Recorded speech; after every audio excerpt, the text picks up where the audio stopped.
నల్గొండ జిల్లా కొండమల్లేపల్లిలో ఓ మహిళను దారుణంగా హత్య చేశారు. నాగార్జున గ్రామర్ హై స్కూల్ ప్రిన్సిపాల్గా పనిచేస్తున్న రూపారెడ్డి ఇంట్లో ఒంటరిగా ఉన్నప్పుడు ఈ మర్డర్ జరిగింది. ఆమె మృతదేహంపై 27 చోట్ల కత్తిపోట్లు కనిపించినట్లు పోలీసులు తెలిపారు. సైకో కిల్లర్ మనస్తత్వం కలిగిన దుండగుడే ఈ హత్య చేసినట్లు పోలీసులు భావిస్తున్నారు.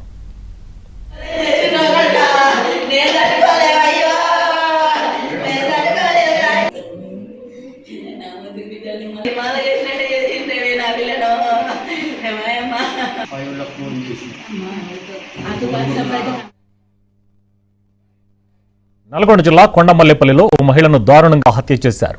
నాగార్జున గ్రామర్ హై స్కూల్ ప్రిన్సిపాల్గా పనిచేస్తున్న రూపారెడ్డి ఇంట్లో ఒంటరిగా ఉన్నప్పుడు ఈ మర్డర్ జరిగింది. ఆమె మృతదేహంపై 27 చోట్ల కత్తిపోట్లు కనిపించినట్లు పోలీసులు తెలిపారు. సైకో కిల్లర్ మనస్తత్వం కలిగిన దుండగుడే ఈ హత్య చేసినట్లు పోలీసులు భావిస్తున్నారు.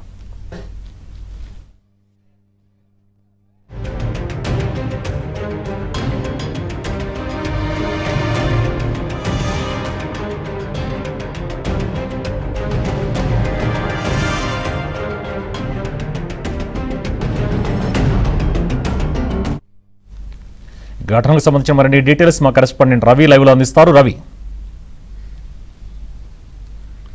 సుభాన్, నల్గొండ జిల్లా కొండమల్లిపల్లిలో దారుణ హత్యకు గురైనటువంటి నాగార్జున స్కూల్ ప్రిన్సిపాల్ కల్లు రూపారెడ్డి హత్య మిస్టర్ అయితే ఇంకా వీడలేదు. ఇంట్లో ఒంటరిగా ఉన్నటువంటి సమయంలో ఇంటి వెనకాల ఉన్నటువంటి గోడ దూకి ఆమె ఇంట్లోకి జొరబడి అత్యంత దారుణంగా ఆమెను హత్య చేయడం జరిగింది. అయితే ఇప్పటి వరకు కూడా పోలీసులకు కొన్ని కీలకమైనటువంటి ఆధారాలు మాత్రమే సేకరించడం జరిగింది. కేవలం నిందితుడు ఈమె ఇంట్లోకి స్కూల్ ముగిసిన అనంతరం 5 గంటలకు ఇంట్లోకి వచ్చింది. ఇంట్లోకి వచ్చిన తర్వాత ముందల వైపు ఉన్నటువంటి డోర్లన్నీ క్లోజ్ చేసుకొని వెనకాల కిచెన్ వైపు ఉన్నటువంటి డోర్ తెరిచి 5 గంటల 40 నిమిషాల సమయంలో ఆమె బంధువులకు సంబంధించినటువంటి వారితో ఫోన్ మాట్లాడుతూ టీ తాగుతున్నటువంటి సమయంలో ఇంటి వెనకాల నుంచి వచ్చేటటువంటి గోడ దూకి వచ్చినటువంటి నిందితుడు ఆమెపై ఫోన్ మాట్లాడుతున్న సమయంలోనే అవతల డిస్టర్బెన్స్ ఘర్షణ జరిగి ఆ తర్వాత ఫోన్ స్విచ్ ఆఫ్ కావడం జరిగింది. ఆ తర్వాత ఆమెను అత్యంత దారుణంగా హత్య చేసి అక్కడి నుంచి 5:40 నుంచి 6 గంటల సమయంలో దాదాపు 20 నిమిషాల సమయంలోనే రూపారెడ్డిని అక్కడ దారుణంగా హత్య చేసినట్లయితే మనకైతే అక్కడ జరిగినటువంటి సీసీ కెమెరా దృశ్యాలైతే తెలుస్తా ఉంది. ఆమెను ఇంట్లో ఉన్నటువంటి కత్తితోనే ఆమెపై దారుణంగా 27 చోట్ల రూపారెడ్డి దేహంపై అయితే 27 చోట్ల అత్యంత దారుణంగా కత్తిపోట్లతో ఆమెను దారుణంగా హత్య చేయడం జరిగింది. అయితే హత్య చేసిన తర్వాత అక్కడ ఉన్నటువంటి ఆమె బ్యాగ్లో సుమారుగా ₹1,00,000 నగదు కూడా ఉంది. ఆమె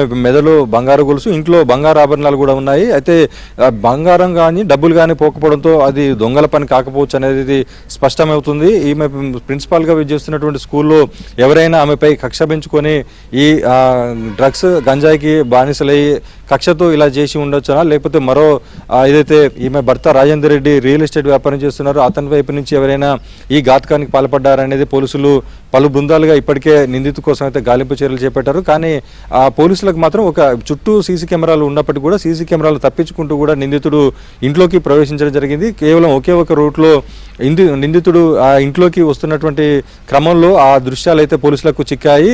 మంకీ క్యాప్ ధరించినటువంటి ఓ వ్యక్తి ఇంట్లోకి నడుచుకుంటూ వచ్చి గోడ దూకి ఈ ఘాతుకానికి పాల్పడిన తర్వాత మళ్ళీ అక్కడి నుంచి నడుచుకుంటూ పరారైనటువంటి దృశ్యాలు అయితే పోలీసులకు లభించాయి. ఇప్పటికే ఆమె ఐఫోన్ను నిందితుడు తీసుకెళ్లిన తర్వాత ఆమె ఫోన్ కూడా ఇప్పటివరకు ఆన్ కాలేదు. ఘటనా స్థలం నుంచి నిందితుడు వెళ్తూ ఆమె ఫోన్ కూడా తీసుకెళ్లడం జరిగింది. కేవలం ఒక ఫోన్ మాత్రమే తీసుకువెళ్లడం జరిగింది. పోలీసులు ఆ దిశగా విచారణ చేపడుతున్నారు. అయితే ఇప్పటికి కూడా రూపారెడ్డికి సంబంధించినటువంటి హత్యకు సంబంధించినటువంటి మిస్టరీలో కేవలం ఆ దృశ్యాలు మాత్రమే కీలకంగా పనిచేస్తున్నాయి. ఇప్పటికే ఆమె కొడుకు హైదరాబాద్లో ఉండడం, భర్త రాజేంద్ర రెడ్డిపై కూడా పోలీసులు విచారణ చేస్తున్నారు. వారి బంధువులు అమెరికా నుంచి వచ్చేంత వరకు ఆమె మృతదేహాన్ని హైదరాబాద్ ఫ్రీజర్కి తరలించడం జరిగింది. పిఎంలో 27 చోట్ల ఆమెపై కత్తిపోట్లు ఉన్నట్లు పోలీసులు గుర్తించడం జరిగింది. మొత్తంగా కేవలం ఆ సీసీ కెమెరాలో ఉన్నటువంటి ఒకే ఒకడు ఈ హత్య చేసినట్టయితే పోలీసులు ప్రాథమికంగా అంచనా వచ్చారు. అతన్ని పట్టుకునేందుకు పోలీసులు పలు బృందాలుగా విడిపోయి గాలింపు చర్యలు అయితే చేపట్టారు. సుభాన్.